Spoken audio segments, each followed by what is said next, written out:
una festividad judía que todavía podemos celebrar es la Pascua. El apóstol Pablo se lo está diciendo a los corintios, ¿sí? Una iglesia que no son los hebreos. A ellos le está diciendo, celebren el festival. Es una invitación a celebrar todos los días. Pero cuando llega esta fecha, tenemos que apretar el corazón y ponernos gozosos. Estamos celebrando algo precioso. La muerte y la resurrección de nuestro Señor Jesucristo.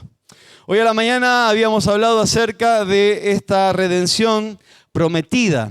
Hoy tendría que hablar yo de la resurrección, pero voy a omitir eso. Yo suelo hablar de la resurrección cada tanto, pero vamos a decir como Job, yo sé que mi Redentor vive. Amén. Nosotros sabemos que Cristo ha resucitado, pero quisiera hoy, ahora a la tarde, centrarme sobre lo que es la redención provista. Hoy hablamos de la redención prometida y hacíamos énfasis en Éxodo 12, donde se instaura la Pascua, dice cómo tenía que ser. Muchas iglesias, de hecho, yo no puedo decir que está mal, muchas iglesias, de hecho, solamente participan de la cena del Señor una vez al año. Yo no puedo decir que está mal porque no hay nada claro en la Biblia, decir, se tiene que celebrar así.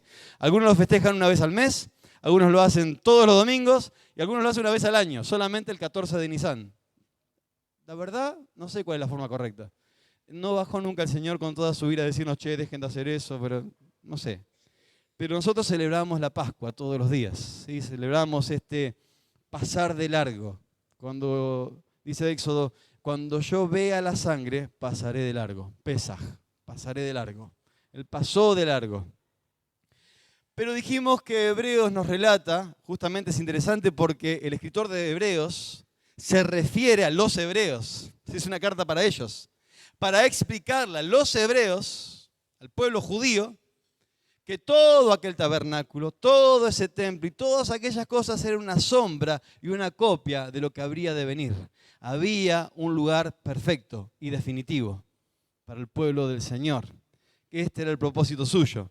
Todo aquello era copia, no era el original. Jesús entró en el cielo mismo, en el tabernáculo perfecto para siempre. ¿Sí? Se sentó en el lugar de honor a la derecha de Dios. Y ahí ejerce no solamente como cordero, sino como sumo sacerdote. ¿Sí? Como sumo sacerdote. Y no tiene que hacer sacrificios tras sacrificio nadie más de animales, porque el último sacrificio fue el de nuestro Señor Jesucristo. Por lo cual, dice Hebreos, no se ofrece más sacrificio por el pecado. Traemos sacrificios de alabanza, traemos ofrendas materiales, traemos nuestra adoración, traemos una cantidad de cosas, pero no traemos sacrificios por el pecado. Solamente cuando pecamos pedimos perdón, ¿sí? Y entregamos la causa a Cristo. ¿Por qué? Porque cuando vea la sangre pasaré de largo. Cuando a nosotros se nos ocurre pensar que podemos hacer algo para recibir perdón, tenemos un abogado que nos dice, hey, yo ya tomé tu lugar. Y se exhibe la sangre delante del Padre. El Padre ve la sangre derramada del Hijo y nos perdona. Amén. Hemos recibido perdón por el Cordero perfecto. Todo aquello era sombra de lo que había de venir.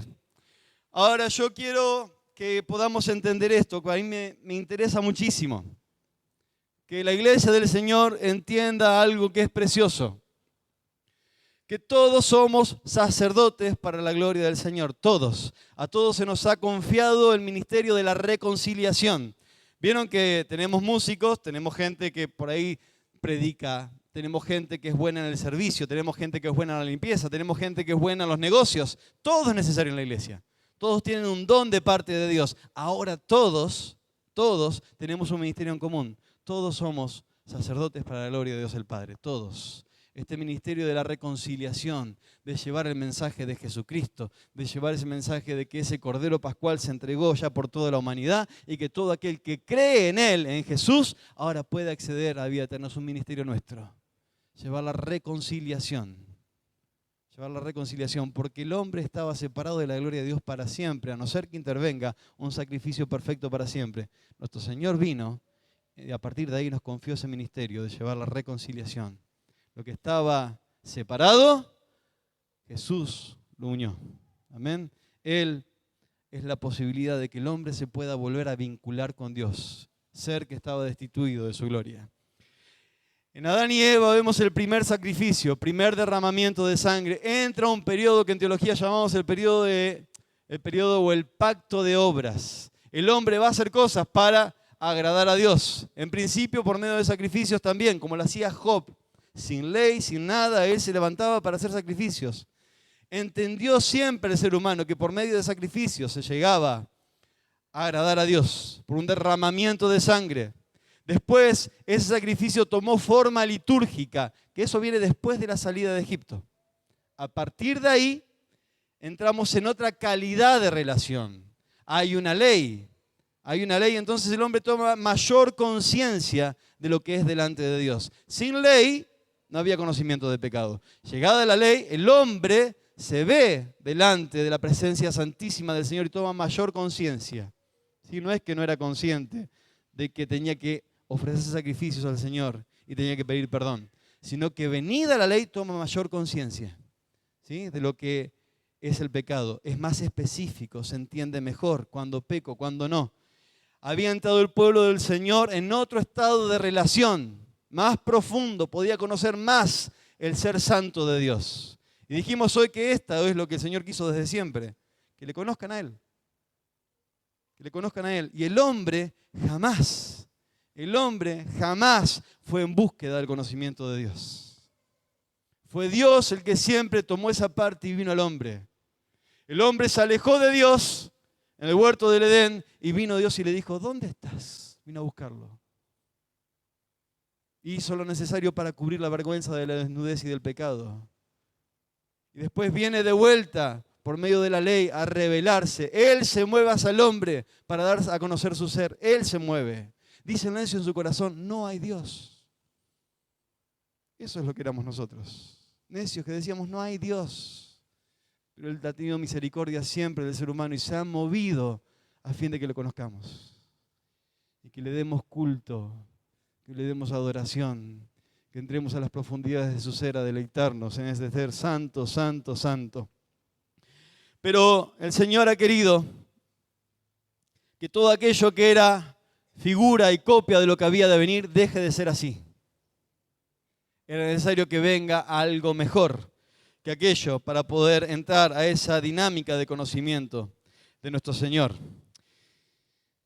Para entender dónde comienza ya a tomar forma esta nueva relación que habría de venir en Jesucristo, tenemos que remitirnos al profeta Jeremías. Jeremías 31:31 dice, se acerca el día, dice el Señor, en que haré un nuevo pacto. Había entrado en otra calidad de pacto por medio de la ley, aunque no salía del pacto de obras, pero una nueva calidad de pacto. Ahora, en Jeremías se dice que va a haber un nuevo pacto. Dice, se acerca el día, dice el Señor, en que haré un nuevo pacto con el pueblo de Israel y de Judá. Este pacto no será como el que hice con sus antepasados, cuando los tomé de la mano y los saqué de la tierra de Egipto. No es un pacto como el de la Pascua aquella. Es uno nuevo. Se está refiriendo a eso. Ellos rompieron ese pacto, a pesar de que los amé, como un hombre ama a su esposa, dice el Señor. Pero este es el nuevo pacto que haré con el pueblo de Israel después de esos días, dice el Señor. Pondré mis instrucciones en lo más profundo de ellos y las escribiré en su corazón. Yo seré su Dios y ellos serán mi pueblo. Y no habrá necesidad de enseñar a sus vecinos, ni habrá necesidad de enseñar a sus parientes, diciendo, deberíais conocer al Señor, pues todos ya me conocerán, desde el más pequeño hasta el más grande, dice el Señor. Perdonaré sus maldades y nunca más me acordaré de sus pecados. Jeremías ahora profetiza que viene un pacto mejor. Algo nuevo. Es por eso que el escritor de Hebreos dice que cuando habla de un nuevo pacto es que está dando por obsoleto el antiguo.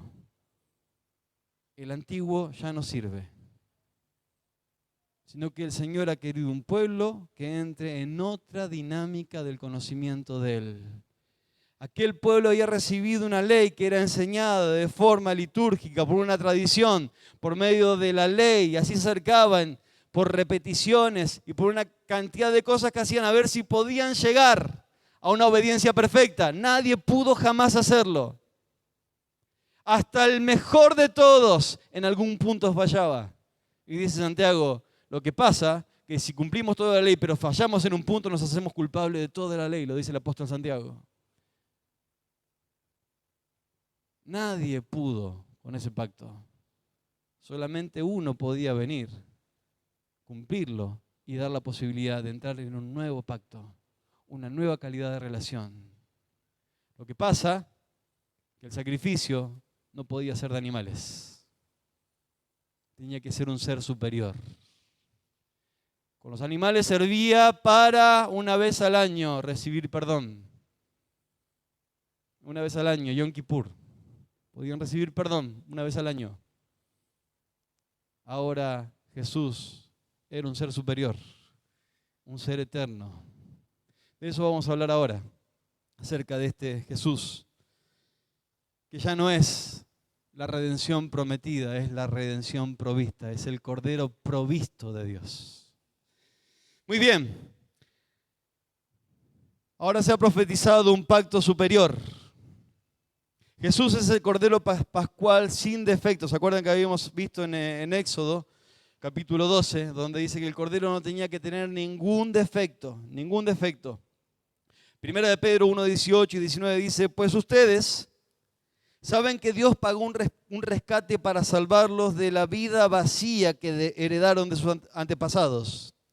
No fue pagado con oro ni plata, los cuales pierden su valor, sino que fue con la preciosa sangre de Cristo, el Cordero de Dios, que no tiene pecado ni mancha.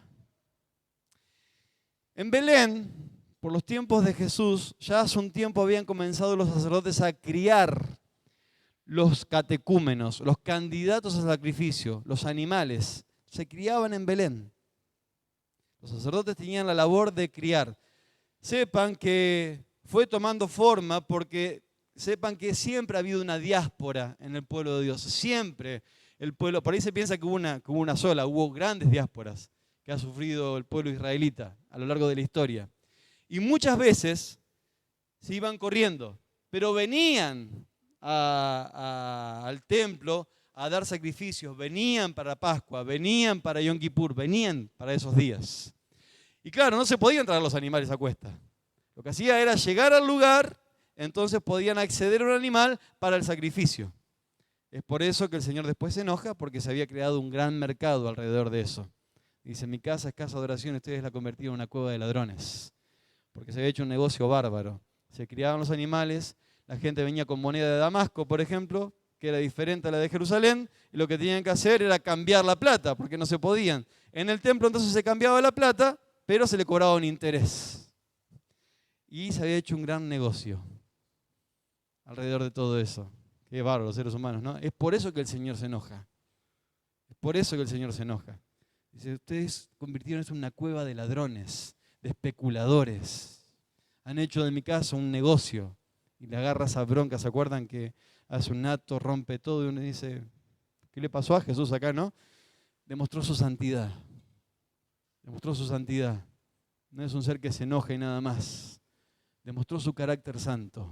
Lo que quería que su iglesia sea. Hermanos, que la iglesia no sea una iglesia especulativa. Amén. Una iglesia santa, santa, aún en su economía. Aún en su economía, seamos santos. Gracias a Dios, vamos bien. Esperemos seguir así. Guarda de la soberbia nuestra. Guarda de nuestra soberbia. Cuidémonos. Cuidémonos. ¿Sí? Hiere el corazón estas cosas. La cuestión es que entonces había una puerta que entraba a la ciudad que se llamaba la Puerta de las Ovejas. Entonces por ahí entraban todos los animales que para estas fechas iban a ser examinados. Ese mismo domingo de Palmas o de Ramos, como lo conocemos, mientras Jesús entraba triunfante sobre un pollino y todos decían, Hosana, Hosana, Hosana, esa misma hora también entraban por aquella puerta todos aquellos animales que iban a ser candidatos al sacrificio. Aquellos se criaban en Belén, este había nacido en Belén, como la profecía lo decía, y entraba no solamente como rey, exaltado por muchos, sino también que entraba como cordero para ser sacrificado por amor de muchos. Iba a empezar sobre Jesús también un examen tremendo. Así como agarraban aquellas ovejitas, aquellos corderitos, y lo daban vuelta para todas partes, que no tuviera defecto, que no tuviera mancha, que sería perfecto para el sacrificio y para el negocio. Así también sobre Jesús iba a desencadenar una cantidad de exámenes. Y todos, por más que proclamaran otra cosa, todos llegaron a la conclusión: no es culpable de nada. Es un ser inocente. No hallo culpa en él. En un momento lo llevan a Poncio Pilato los principales. Entonces le dicen: este es Galileo. Y dice Poncio Pilato: ah, ¿es Galileo? Ah, esto es de Herodes. Antipas, hacete cargo vos, te lo mandamos para vos. Yo no veo ninguna culpa, la causa Herodes. Se van con Herodes, Herodes lo examinan. Fíjese lo que le pasa a Herodes. El otro día estaba pensando. Muchas veces la mentalidad que tenemos nosotros como Herodes. Quería conocer a Jesús. Dice la Escritura que estaba interesado en conocer a Jesús y dice: wow, mirá, porque quería que haga un milagro, che. El Rey eterno de los siglos, a quien es digno de adorarlo, de alabarlo, de ofrecernos, él lo quería como un payaso. Hacemos milagros así para que... ¿Cuántas veces se nos mete esta cosa de pensar así de Jesús? Primero lo adoro, lo sirvo, me entrego, y si Él quiere hacer milagros y prodigios, como ha querido muchas veces, lo va a hacer, pero eso depende de su soberanía. Él no quiso encontrarse con el soberano, quiso encontrarse con uno que lo sirviera a Él. Hoy decíamos, el sacrificio pascual se come completo, no puede sobrar nada. No es que tomo una parte, no es que solamente puedo participar de la salvación, no es que solamente puedo tomar del Cordero su sabiduría, su amor y su misericordia, también tengo que tomar su señorío. Todo Jesús, tenemos que consumir todo Jesús. Perdón que hable como un lenguaje de comercio, pero tenemos que participar de todo Él. Nada puede sobrar. Jesús va a ser examinado y va a ser dictaminado que Él es justo.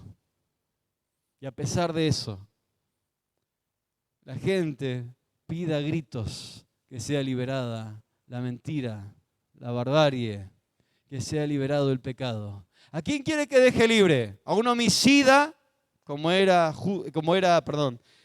Barrabás? ¿O quieren que deje libre a Jesús? El pueblo gritaba a Barrabás, pero no porque el pueblo, era porque los principales instaban al pueblo, le exigía que gritaran. El pueblo gritaba porque los principales decían. Y bueno, en la cuestión de masas empezaron a gritarlos. Pero también el pueblo tiene una frase preciosa. Gracias a Dios. Su sangre sea sobre nosotros. Nos hacemos cargo. Gracias a Dios. La sangre fue en beneficio de todos esos que querían crucificar la verdad y dejar libre la mentira. Aleluya, Él fue examinado como todos aquellos y fue visto sin culpa. El Cordero era perfecto, Jesús era perfecto. Él no solamente tenía la potestad del perdón para ese momento, sino el perdón eterno. Tenemos que defender la divinidad de Jesús. Hay un concilio muy conocido, yo no quiero meterme en eso, donde hubo una disputa entre los que decían que Jesús era un ser superior al ser humano, pero creado. Y estaban los que decían que no, que era Dios mismo, la segunda persona de la Santísima Trinidad. Gracias a Dios triunfó la postura de que Jesús es Dios. Iba a triunfar, obviamente, no podía ser de otra forma. Pero se armó un concilio para esto. Fue la gran discusión, entre otras cosas.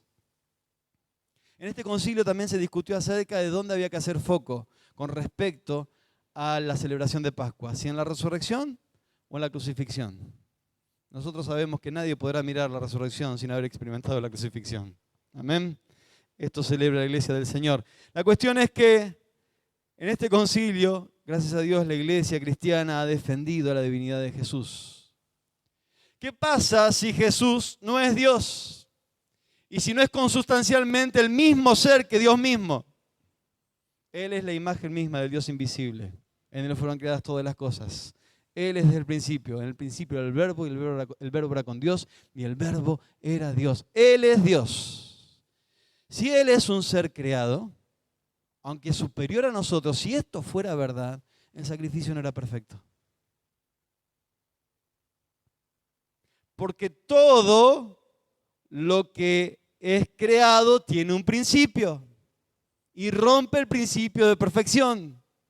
Para ser perfecto, tiene que ser increado. Existe por sí mismo. Jesús existe desde siempre. Se nos dijo en el retiro, Jesús es. Por eso Él ha dado vida eterna. Por eso su sacrificio es suficiente para siempre. Porque Él es el Cordero de Dios. Es un ser eterno, ser perfecto.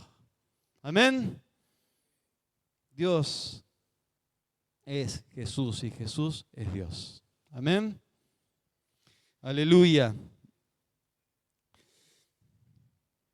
El día judío, muchos saben, comienza con el ocaso del día, 6 de la tarde más o menos. Los que conocen un poco el día de reposo, por ejemplo, comienza el viernes a las 6 de la tarde aproximadamente. Ahí comienza una jornada judía, cuando el sol caía.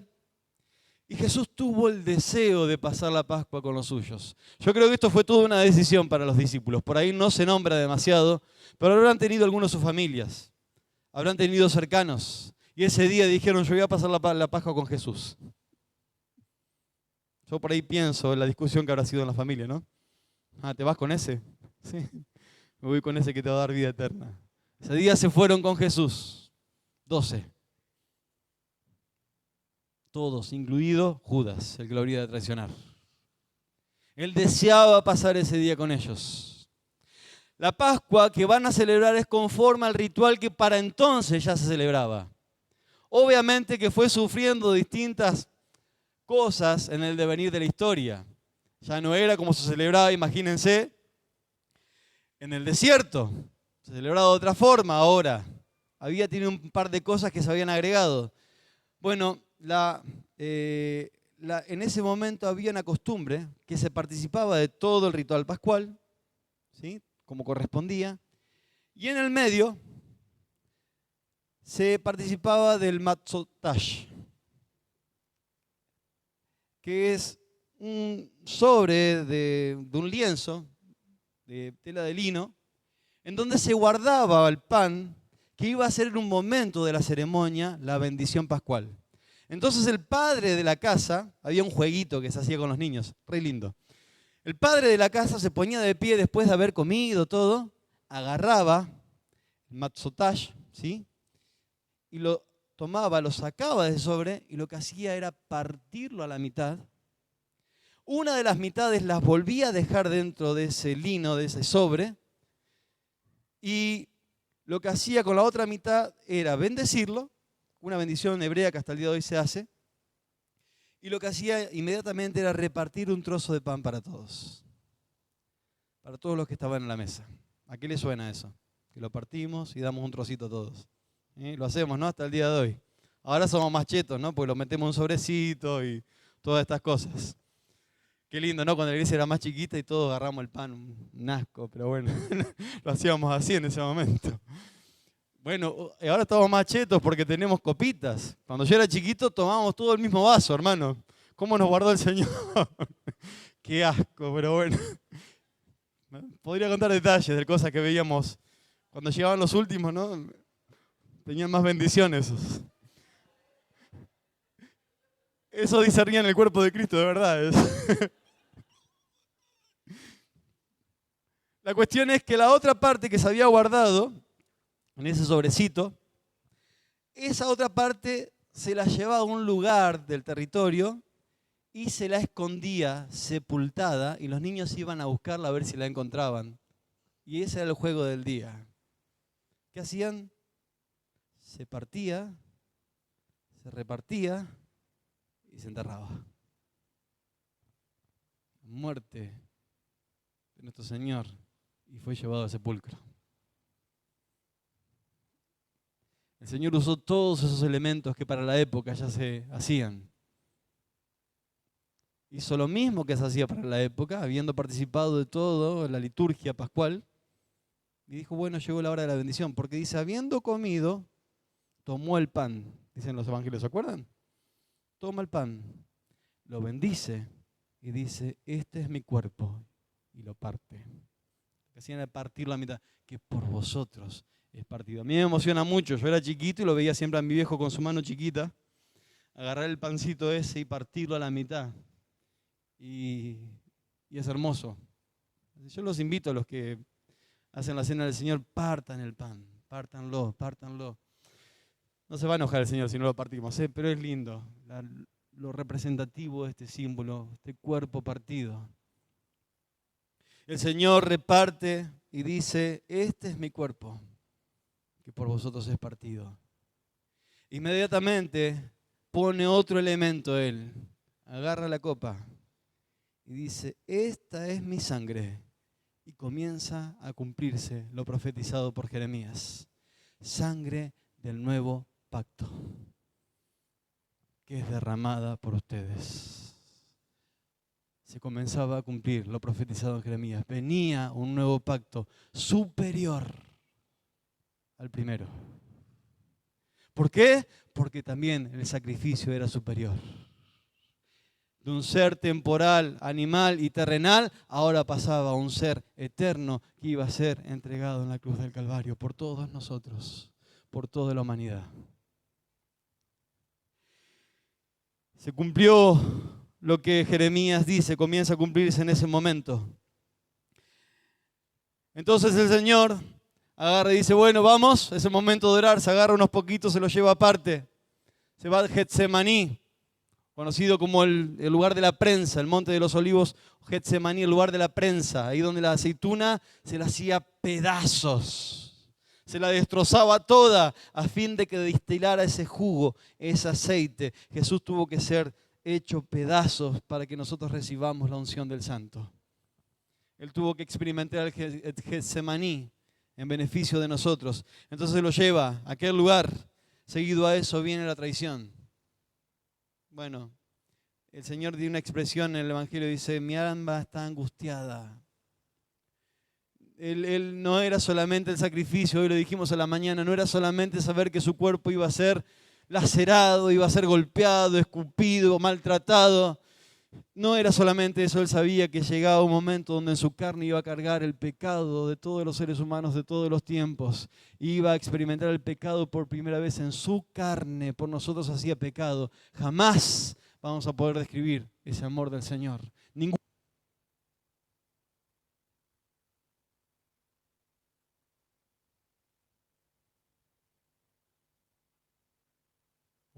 Ninguna película jamás va a poder mostrar esto. Ahí se entregaba el Señor.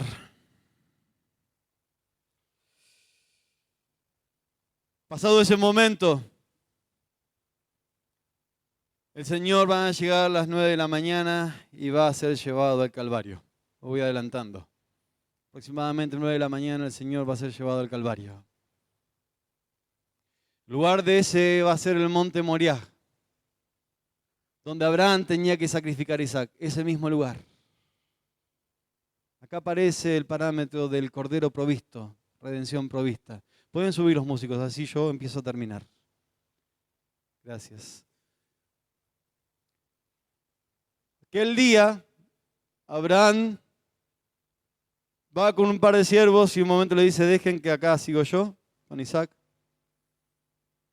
Dice, vamos a hacer sacrificio.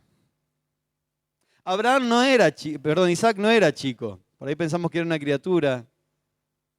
Ya era un joven. No era tonto. Sabía más o menos por dónde venía la mano. Estaba todo, ¿eh? Estaba la leña, estaba la posibilidad de hacer fuego, pero no había ningún animal.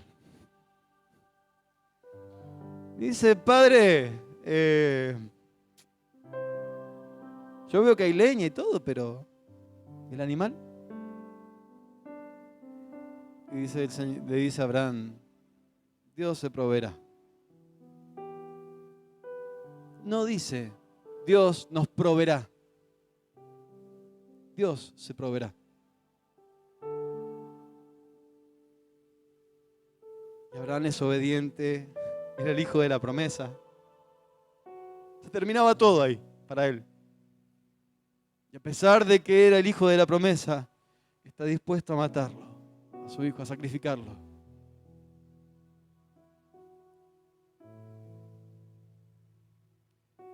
Pero el Señor pone alto a todo eso. Le dice, ya vi que me amás. E inmediatamente se dan vuelta y hay un carnero ahí, enredado, de los cardos y los espinos. Un carnero coronado con espinas. Con nuestro Señor.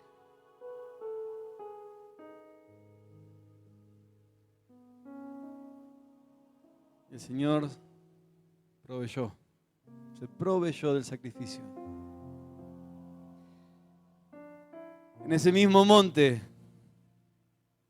este ser perfecto, nuestro Señor, el Cordero de Dios, iba a ser entregado.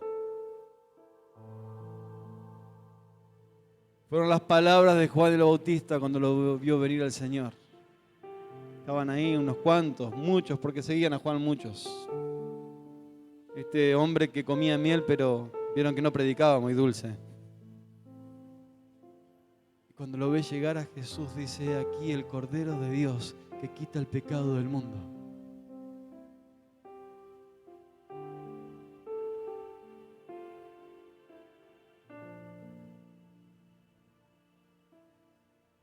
Al día siguiente de la Pascua no se podía trabajar.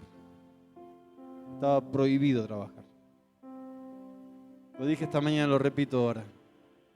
Siempre el hombre ha entrado en las obras acabadas. En la creación, cuando es el primer día de la existencia del hombre sobre la tierra, es el día de descanso del Señor. No podía hacer nada. Y ahora, con respecto a la salvación, el primer día cuando todo arranca, no hay que hacer nada. Hermanos, es gratis. Debe ser la única cosa gratuita que es difícil agarrarla. Vieron que si es gratis estamos todos, ¿no? Estamos dispuestos a hacer cola, imagínense.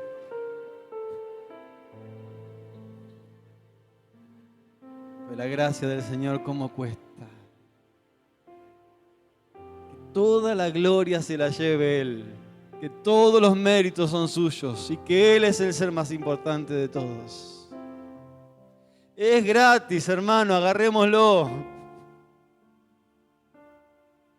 Profundicemos en el conocimiento del Señor y vivamos la gracia y repartamos la gracia. De gracia hemos recibido, demos de gracia. Yo te invito ahora a que leamos la Biblia. Este Señor ha entrado en el tabernáculo, en el cielo mismo. No en aquello que era una copia, una sombra de lo que habría de venir. Él entró en el tabernáculo celestial, en el verdadero, donde se brinda adoración eterna.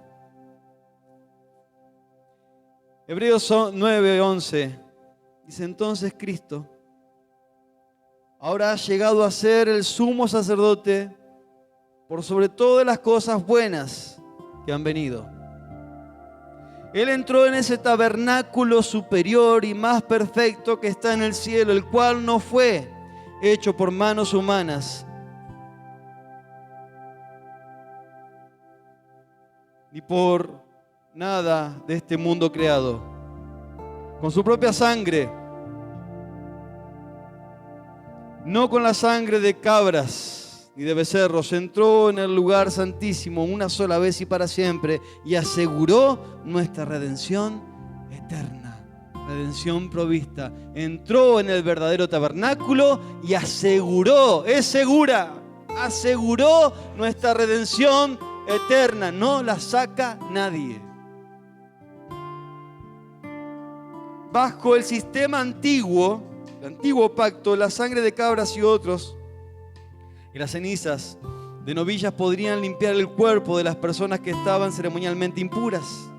Imagínense cuánto más la sangre de Cristo nos purifica la conciencia de acciones pecaminosas para que adoremos al Dios viviente.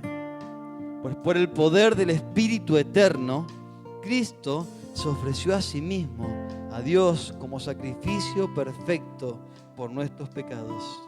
Por eso, Él es mediador de un nuevo pacto entre Dios y la gente. No hay otro mediador, sino Jesucristo, hombre. No hay otro. Para que todos los que son llamados puedan recibir la herencia eterna que Dios les ha prometido. Pues Cristo murió para librarlos del castigo por los pecados que habían cometido bajo ese primer pacto. Ahora bien, cuando alguien deja un testamento, es necesario comprobar que la persona que lo hizo ha muerto. El testamento solo entra en vigencia después de la muerte de la persona. Mientras viva, el que lo hizo, el testamento, no puede entrar en vigencia. Ya entró en vigencia. Por eso, aún el primer pacto fue puesto en vigencia con la sangre de un animal. Pues después de que Moisés había leído cada uno de los mandamientos de Dios a todo el pueblo, tomó la sangre de los becerros y de las cabras, junto con agua, y roció tanto el libro de la ley de Dios como todo el pueblo con ramas de hisopo y lana de color escarlata. Entonces dijo: esta sangre confirma el pacto que Dios ha hecho con ustedes. De la misma manera, roció con su sangre el tabernáculo y todo lo que se usaba para adorar a Dios. De hecho, según la ley de Moisés, casi todo se purifica con sangre, porque sin derramamiento de sangre no hay perdón. Por esa razón el tabernáculo y todo lo que en él había, que eran copia de las cosas del cielo, debían ser purificados mediante la sangre de animales. Pero las cosas verdaderas del cielo debían ser purificadas mediante sacrificios superiores a la sangre de animales.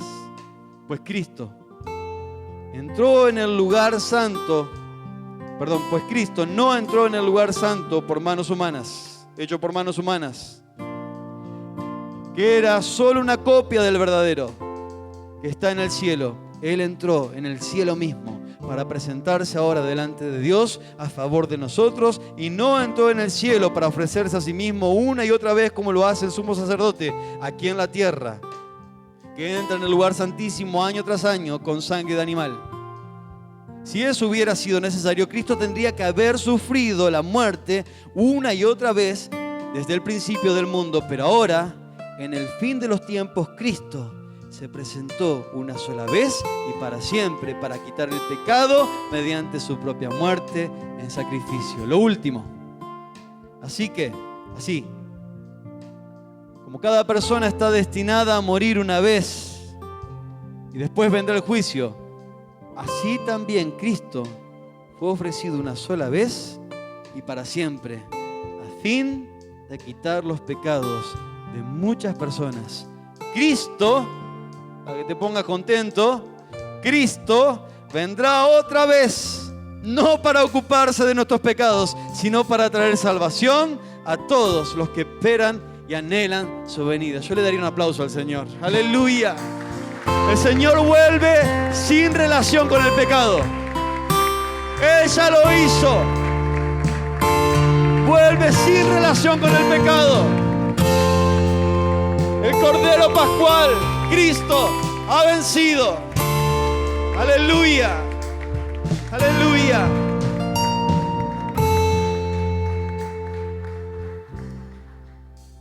Aleluya, hermanos. Festejemos la Pascua. Festejemos la Pascua. ¿Te animás a ponerte de pie?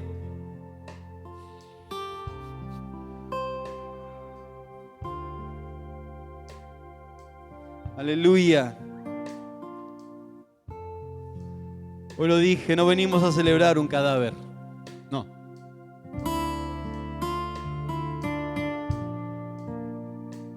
Lo que sí, solo queda decir: celebremos la Pascua con panes sin levadura. No estoy hablando físicamente, sino con panes de verdad y de sinceridad.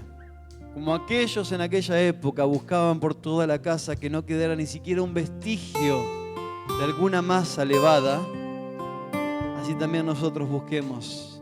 Examinémonos delante del Señor y saquemos toda levadura, todo pecado para celebrar a Jesús, para celebrar la Pascua. Cristo, nuestro Cordero Pascual, ya fue sacrificado por nosotros. Amén. Aleluya. Amén. Sublime gracia del Señor, que a un pecador salvó. Fui ciego, mas hoy veo yo, perdido y en sublime gracia.